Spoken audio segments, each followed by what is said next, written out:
ബംഗാളിൽ മമതാ ബാനർജി പുലി പിടിച്ച അവസ്ഥയിലാണ്.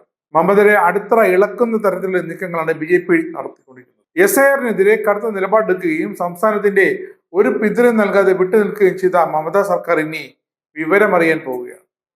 ബംഗാളിലെ ഇത്രകാലത്തെ മമതാ ഭരണത്തിന്റെ അവസാന നാളുകളിൽ വോട്ടർമാരും പുതിയൊരു മാറ്റത്തിന് തയ്യാറെടുക്കുന്നു എന്നാണ് ഇപ്പോൾ ലഭിക്കുന്ന സൂചനകൾ. ഇതിനിടെയാണ് ബംഗാളിൽ വോട്ടെടുപ്പ് പ്രക്രിയയിൽ നിന്നും മമത സ്ഥിരം നടത്താറുള്ള അട്ടിമറികൾ ഇത്തവണയും ആവർത്തിക്കുന്നെന്ന സൂചനകൾ പുറത്തുവരുന്നത്. ഇതിനൊരു കനത്ത തടയിടാൻ കടുത്ത നടപടി തന്നെ കൈക്കൊണ്ടിരിക്കുകയാണ് കേന്ദ്ര തിരഞ്ഞെടുപ്പ് കമ്മീഷൻ. മമതയുടെ പ്രതീക്ഷകളെല്ലാം തിരിച്ചുകൊണ്ട് ഒന്ന് മാറി ചിന്തിക്കാൻ പോലും സമയം നൽകാതെ നിയമസഭാ തിരഞ്ഞെടുപ്പ് പ്രഖ്യാപിച്ചതിന് തൊട്ട് പിന്നാലെ ഭരണയന്ത്രത്തിൽ വൻ അഴിച്ചുപണിയാണ് കേന്ദ്ര തിരഞ്ഞെടുപ്പ് കമ്മീഷൻ നടപ്പാക്കി കഴിഞ്ഞത്.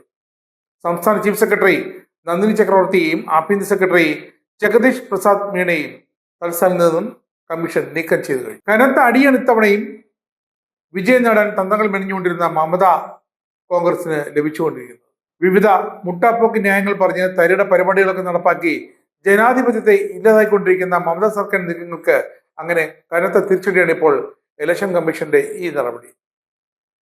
സുതാര്യവും നിഷ്പക്ഷവുമായി ബംഗാളിൽ തെരഞ്ഞെടുപ്പ് സംവിധാനങ്ങൾ, തെരഞ്ഞെടുപ്പ് നടപടിക്രമങ്ങൾ നടക്കുന്നു എന്നത് ഉറപ്പാക്കുന്നതിന്റെ ഭാഗമായാണ് കമ്മീഷന്റെ ഈ കർശന നടപടി.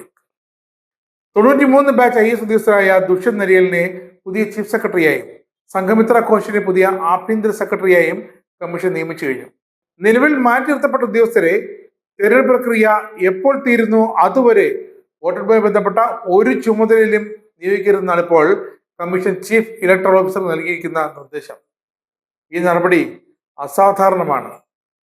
അതല്ലാതെ കേന്ദ്ര കമ്മീഷന് മറ്റു പോംവഴിയുമില്ല. കാരണം അല്ലെങ്കിൽ ബംഗാളിൽ ഇത്തവണ 4 സംസ്ഥാനം നടക്കുന്ന വോട്ടെടുപ്പിൽ ബംഗാളിൽ ഇത്തവണ വോട്ടെടുപ്പ് അട്ടിമറിക്കപ്പെടും.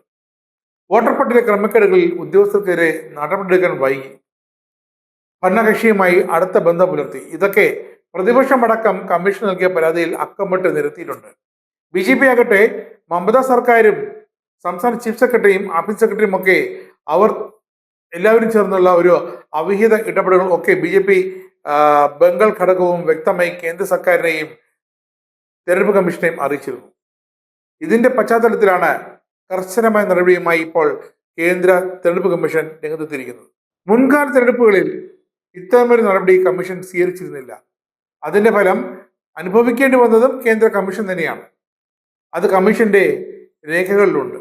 അതുകൊണ്ട് തന്നെയാണ് ഇത്തവണ ബംഗാളിൽ തെരഞ്ഞെടുപ്പ് അതിക്രമങ്ങൾ, വോട്ടട്ടിമറി ഇതൊന്നും അരങ്ങേറാതിരിക്കാൻ ബൂത്ത് പിടുത്തമടക്കമുള്ള വോട്ടർമാരെ ആക്രമിക്കുന്നത്, സ്ഥാനാർത്ഥികളെ അപായപ്പെടുത്താൻ ശ്രമിക്കുന്നതടക്കമുള്ള തൃണമൂൽ കോൺഗ്രസിന്റെ ഗുണ്ടകളെ അഴിച്ചുവിട്ടുള്ള ആ നീക്കങ്ങൾ ഇത്തവണ ഇതിനൊന്നും യാതൊരു പഴുതും നൽകാതെയുള്ള ഒരു വിടവാണ്. ആ വിടവാണ് ഇപ്പോൾ കേന്ദ്ര കമ്മീഷൻ അടച്ചിരിക്കുന്നത്. അങ്ങനെ സംസ്ഥാന ചീഫ് സെക്രട്ടറിയെയും ആഭ്യന്തര സെക്രട്ടറിയെയും ആദ്യ പടിയായി കേന്ദ്ര തെരഞ്ഞെടുപ്പ് കമ്മീഷൻ തെരഞ്ഞെടുപ്പിന്റെ അവസാനം വരെയുള്ള ചുമതലയിൽ നിന്ന് മാറ്റി നിർത്തിയിരിക്കുന്നു. ഇനി സംഭവിക്കാൻ പോകുന്നത് തൊട്ട് താഴെയുള്ള മുതിർന്ന IAS ഉദ്യോഗസ്ഥരാണ്, IAS IPS ഉദ്യോഗസ്ഥർ.